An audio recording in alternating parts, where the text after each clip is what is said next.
ibland när krampen släpper och man vågar andas ut, bilderna försvinner av en pina utan slut. Efter 15 år i fängelse för något man aldrig gjort,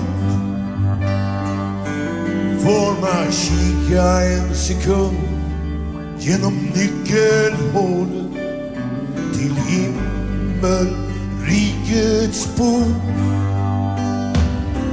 Det är då man vill få gömma sig och gråta som ett barn, när man jämför hur det med hur det hade kunnat vara.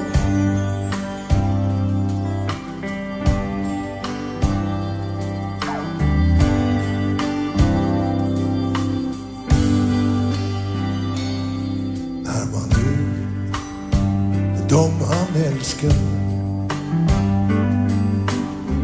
de som älskar en,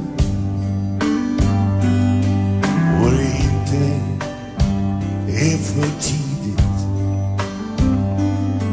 och det inte är för sent. Det är just när snäckan öppnar sig för att andas en minut, och ingenting av allt man minns är vackrare än nu. Det är då man vill få gömma sig och gråta som ett barn, när man jämför hur det med hur det hade kunnat vara.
Ja, ensamheten trycker som ett par skor som är för små, och för varje steg man tvingas ta blir det svårare att gå. Men då, när slöjan lyfter sig och murarna bryts ner och inte ens horisonterna begränsar det man ser, det är då man vill få gömma sig och gråta som ett barn,